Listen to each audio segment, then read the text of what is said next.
نیت کے صاف ہونے اور ہر کام کو صرف اور صرف اللہ کی خاطر کرنے کے بارے میں، کیونکہ اللہ سبحانہ وتعالیٰ اس کام کو قبول نہیں کرتا، وہ عمل اللہ کے نزدیک کوئی اہمیت نہیں رکھتا جو اللہ کے لیے نہ کیا گیا ہو۔ لیکن ہم انسان ہیں، ہم سے غلطیاں ہوتی ہیں، اور قدم کی پھسلن سے زیادہ بعض اوقات سوچ کی پھسلن ہوتی ہے۔ سوچ میں کس وقت کیا چیز شامل ہو گئی، بعض اوقات انسان خود بھی اس سے آگاہ نہیں ہوتا۔ اسی لیے اللہ سبحانہ وتعالیٰ نے ہم پر رمضان کے روزے فرض کیے تاکہ ہمارے اندر تقویٰ پیدا ہو۔ تقویٰ انسان کے اندر ایک کانشیسنس پیدا کرتا ہے، شعور پیدا کرتا ہے، اور جب انسان کے اندر شعور آ جاتا ہے تو اسے اپنے گناہوں کا احساس بھی ہونے لگتا ہے، اسے اپنی غلطیوں پر ندامت بھی ہوتی ہے، اور انسان تو ہے ہی خطا کا پتلا، بھول چوک اس کے ساتھ ہے، ہر لمحہ کچھ نہ کچھ ہوتا ہی رہتا ہے۔ ایسے میں انسان کیا کرے؟ کیا گناہوں کا بوجھ اپنے اوپر لادتا رہے اور اس بوجھ کے تلے دبا رہے، اور پھر اس بوجھ کی وجہ سے طرح طرح کے ڈپریشن اور غم اور دکھ کا شکار رہے؟ نہیں، اللہ رب العزت واسع المغفرہ ہے، غفور الرحیم ہے، وہ اپنے بندوں کے گناہوں کو معاف کرتا ہے۔ رمضان کا مہینہ اس اعتبار سے ایک بہترین موقع ہے کہ ہم سب اپنے رب کی طرف رجوع کریں، انفرادی طور پر بھی اور اجتماعی طور پر بھی، اور اپنے گناہوں کی معافی مانگے۔ اللہ تعالیٰ کا وعدہ ہے کہ جو شخص سچے دل سے گناہوں کی معافی مانگے گا، اللہ تعالیٰ اس کو ضرور معاف کر دے گا، اور اللہ تعالیٰ کو معاف کرنے میں کچھ مشکل نہیں۔ قرآن مجید میں اللہ تعالیٰ فرماتے ہیں، قُلْ يَا عِبَادِيَ الَّذِينَ أَسْرَفُوا عَلَىٰ أَنفُسِهِمْ لَا تَقْنَطُوا مِن رَحْمَةِ اللَّهِ إِنَّ اللَّهَ يَغْفِرُ الذُّنُوبَ جَمِيعًا۔ آپ کہہ دیجئے کہ اے میرے بندو، جنہوں نے اپنی جانوں پر زیادتی کی ہے، جنہوں نے خود پر ظلم کیا ہے، لا تقنطوا من رحمت اللہ، اللہ کی رحمت سے مایوس نہ ہو جاؤ، بے شک اللہ سارے گناہ معاف کر سکتا ہے۔ اللہ تعالیٰ کے لیے کچھ بھی مشکل نہیں۔ ضرورت اس بات کی ہے کہ بندہ سچے دل کے ساتھ، پورے اخلاص کے ساتھ اللہ تعالیٰ کی طرف رجوع کرے۔ ویسے تو رمضان بذات خود گناہوں کے کفارہ کا ذریعہ ہے۔ حدیث میں آتا ہے، نبی صلی اللہ علیہ وسلم نے فرمایا، وَرَمَضَانُ إِلَى رَمَضَانَ مُكَفِّرَاتٌ مَا بَيْنَهُنَّ إِذَا اجْتُنِبَتِ الْكَبَائِرُ۔ ایک رمضان دوسرے رمضان تک اپنے درمیان ہونے والے گناہوں کو مٹا دیتا ہے، جبکہ کبیرہ گناہوں سے اجتناب کیا جائے۔ اسی طرح جب انسان ایمان اور احتساب کے ساتھ روزہ رکھتا ہے، وہ بھی اس کے گناہوں کی بخشش کا ذریعہ بنتا ہے، راتوں کا قیام بھی بخشش کا ذریعہ بنتا ہے۔ لیکن اس کے ساتھ ساتھ انسان کو پورے شعور کے ساتھ، پورے احساس کے ساتھ خود اللہ کی طرف رجوع کرنا چاہیے اور اپنے گناہوں کی معافی مانگنی چاہیے، خصوصاً کبیرہ گناہ، ان کے لیے معافی مانگنا ضروری ہے۔ اللہ تعالیٰ سے توبہ کرنے کا ایک طریقہ بھی بتایا گیا، اور وہ یہ کہ انسان اپنے گناہوں پر نادم ہو، شرمندہ ہو، ان کا اعتراف کرے، ان کو مانے، اور پھر آئندہ نہ کرنے کا وعدہ کرے، اور پھر اپنی زندگی کی اصلاح کر لے۔ انسان کی انسانیت اسی میں ہے کہ وہ اللہ تعالیٰ کی طرف رجوع کر لے اور گناہوں کا اعتراف کرے۔ انسان اور شیطان میں یہی فرق ہے۔ شیطان نے جب انسان کو یعنی آدم علیہ السلام کو سجدہ کرنے سے انکار کیا، تو اس کے بعد جب اس سے پوچھا گیا کہ ما منعک الا تسجد اذ امرتک، اللہ تعالیٰ نے فرمایا کہ تمہیں کس چیز نے روکا تھا کہ تم سجدہ کرتے جبکہ میں نے تمہیں حکم دیا تھا؟ تو اس پر بجائے اس کے کہ وہ نادم ہوتا، اپنی غلطی کا اعتراف کرتا، وہ اکڑ گیا اور اللہ سبحانہ وتعالیٰ کو بلیم کرنے لگا۔ اس کے برعکس آدم علیہ السلام سے جب خطا ہوئی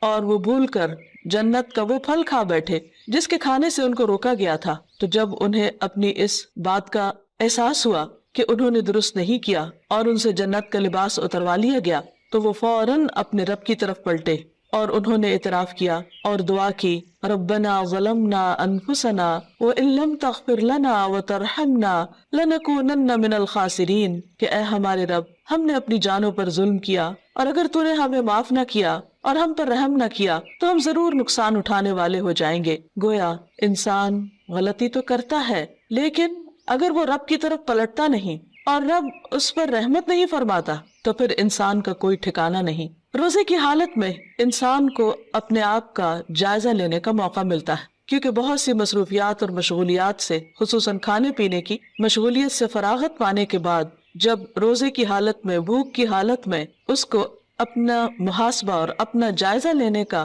موقع ملتا ہے، تو اپنی چھوٹی بڑی بہت سی خطائیں، بہت سی غلطیاں یاد آنے لگتی ہیں۔ ایسے میں انسان کا کام یہ ہے کہ انسان اپنی ہر غلطی پر اللہ تعالیٰ سے توبہ کرے اور دن میں کثرت کے ساتھ استغفار کرتا رہے، اللہ سبحانہ وتعالیٰ کی طرف رجوع کرتا رہے۔ خاص طور پر روزے کی افطاری کے وقت اور پھر سحری کے وقت، کیونکہ سحری کا وقت توبہ استغفار کا وقت ہے۔ قرآن مجید میں اللہ تعالیٰ اپنے بندوں کی خصوصیت بیان کرتے ہیں، وَبِالْأَسْحَارِ هُمْ يَسْتَغْفِرُونَ، اور سحری کے وقت وہ استغفار کرتے ہیں۔ سحری کے وقت یا تو سحری کی تیاری ہو رہی ہوتی ہے یا پھر انسان اس وقت کچھ کھا پی رہا ہوتا ہے، لیکن کچھ نہ کچھ وقت، خواہ وہ کام کاج کے دوران ہی کیوں نہ ہو، ضرور ایسا نکالنا چاہیے کہ جس میں انسان شعوری طور پر اللہ تعالیٰ سے توبہ کرے، کیونکہ اللہ تعالیٰ اس وقت اپنے بندوں کی طرف خاص طور پر توجہ فرماتا ہے۔ حدیث میں آتا ہے، ينزل اللہ تعالی الى السماء الدنیا كل ليلة لنصف الليل الآخر او لثلث الليل الآخر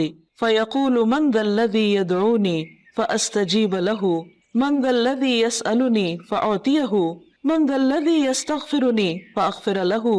حتى يطلع الفجر۔ اللہ تعالیٰ ہر رات کو آدھی رات یا ایک تہائی رات کے آخری حصے میں آسمان دنیا پر نزول فرماتے ہیں اور ارشاد فرماتے ہیں کہ کون ہے جو مجھ سے دعا مانگے اور میں اس کی دعا قبول کروں، کوئی ہے جو مجھ سے سوال کرے کہ میں اسے عطا کروں، کون ہے جو مجھ سے استغفار طلب کرے اور میں اسے بخش دوں، یہاں تک کہ فجر طلوع ہو جاتی ہے۔ یعنی اس وقت خاص طور پر اللہ تعالیٰ اپنے بندے کی طرف متوجہ ہو کر اس کو پکارتا ہے کہ تم غلطی کرنے کے بعد میری طرف لوٹ آؤ۔ رمضان ایک مبارک موقع ہے کہ جس میں انسان سحری کے وقت اٹھ ہی جاتا ہے، تو اس وقت اللہ سبحانہ تعالیٰ کی اس پکار پر لبیک کہتے ہوئے اپنے گناہوں کی معافی مانگنی چاہیے اور اس کی طرف رجوع کرنا چاہیے، کیونکہ وَمَن يَغْفِرُ الذُّنُوبَ إِلَّا اللَّهُ، کون ہے جو گناہوں کی بخشش کرے سوائے اللہ کے۔ ہم میں سے کون ہے جو یہ دعویٰ کرے کہ اس سے کبھی کوئی غلطی نہیں ہوئی یا اس نے کوئی گناہ نہیں کیا؟ ہم سب خطا کار انسان ہیں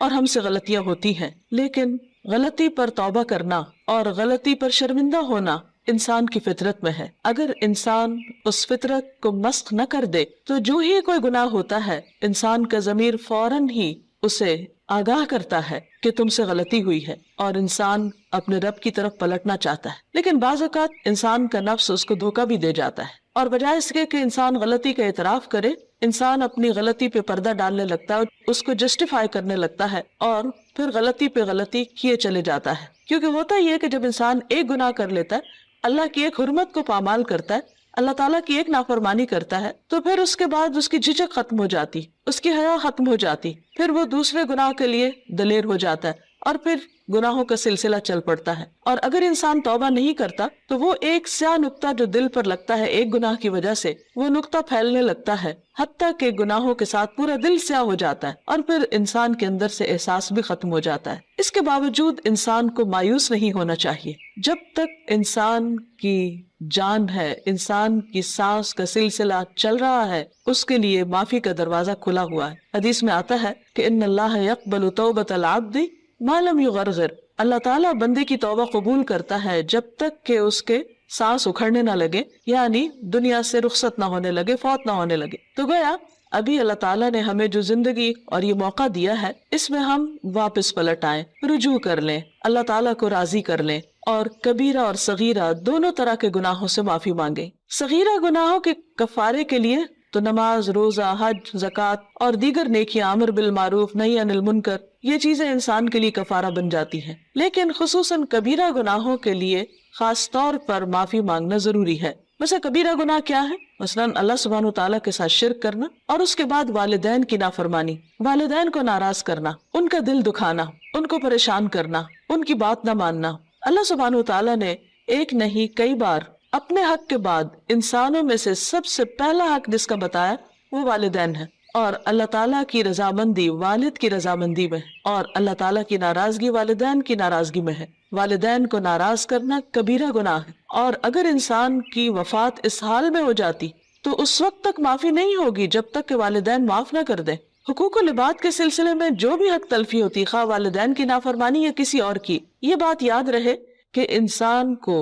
اس وقت صرف اللہ تعالیٰ سے ہی نہیں، بندوں سے بھی معافی مانگنی ہوگی، یعنی بندوں کو بھی راضی کرنا ہوگا۔ والدین کے بعد باقی رشتہ دار، دوست احباب اور انسانوں میں سے کسی انسان پر بھی اگر کوئی ظلم یا زیادتی ہوئی ہو تو اس کے لیے توبہ استغفار اور اس کے ساتھ ساتھ اس بندے سے معافی مانگنا بھی ضروری ہے۔ اسی طرح زبان کے بہت سے گناہ کبیرہ گناہ ہیں، مثلاً جھوٹ بولنا۔ اسی طرح غیبت، اور غیبت کیا ہے؟ کسی مسلمان بھائی کی پیٹھ پیچھے اس کی برائی کرنا، کسی پہ جھوٹا الزام لگانا، کسی کو تانا دینا، کسی کے بارے میں بدگمانی کرنا، کسی کا مذاق اڑانا، نقلیں اتارنا، یہ سب دوسروں کا دل توڑنے والی باتیں، یہ تہذیب کے دائرے سے نکلی ہوئی حرکتیں، اور ہمارا دین ان چیزوں کی قطعاً ہمیں اجازت نہیں دیتا۔ کسی کے ساتھ اختلاف کا ہو جانا، کسی کی بات کو ناپسند کرنا، یہ ہر انسان کا حق ہے، لیکن یہ سب کچھ دلیل کی بنا پر ہونا چاہیے، محض جذبات کی بنا پر نہیں، کہ ہم اگر کسی سے اختلاف کرتے ہیں تو پھر ہم اپنے لیے اس بات کو جائز کر لیں کہ جیسے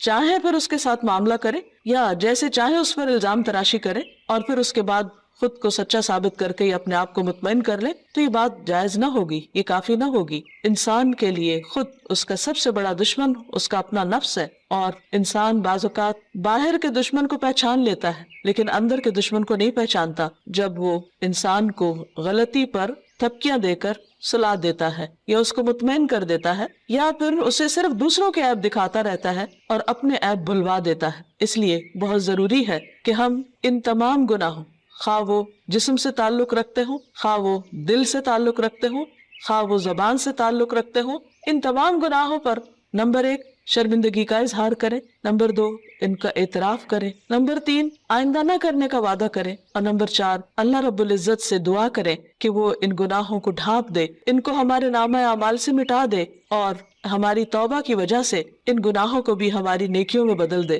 کیونکہ اللہ تعالیٰ کے لیے کچھ بھی مشکل نہیں۔ قرآن مجید میں آتا ہے وَهُوَ الَّذِي يَقْبَلُ التَّوْبَةَ عَنْ عِبَادِهِ، وہ اللہ ہی تو ہے جو بندوں سے توبہ قبول کرتا ہے اور اس کو پسند کرتا ہے کہ بندے اللہ کی طرف رجوع کریں۔ وَيَعْفُو عَنِ السَّيِّئَاتِ، اور وہ خطاؤں سے یعنی صغیرہ گناہوں سے درگزر کرتا ہے۔ وَيَعْلَمُ مَا تَفْعَلُونَ، اور وہ جانتا ہے جو کچھ بھی تم کرتے ہو، یعنی ہمارا کوئی بھی عمل، خواہ وہ چھوٹا ہو یا بڑا، تنہائی میں کیا ہو یا سب کے سامنے، اللہ سے تو چھپا ہوا نہیں، پھر اس کے فرشتے لکھ بھی رہے ہیں۔ اس لیے بہت ضروری ہے کہ اللہ کے حضور حاضر ہونے سے پہلے ہی ہم اپنے ان گناہوں کو اپنے نامہ اعمال سے اپنے آنسوؤں کے ساتھ دھو ڈالیں، اور عجز و انکساری کے ساتھ اللہ کے حضور جھکیں، اور زبان سے بھی استغفار کرتے رہیں، اور اس کے لیے خاص طور پر استغفر اللہ، اللہم اغفر لی اور استغفار کی دیگر دعائیں پڑھنا بھی فائدہ مند ہے۔ اللہ تعالی ہمیں عمل کی توفیق عطا فرمائے۔ وآخر دعوانا ان الحمد للہ رب العالمین۔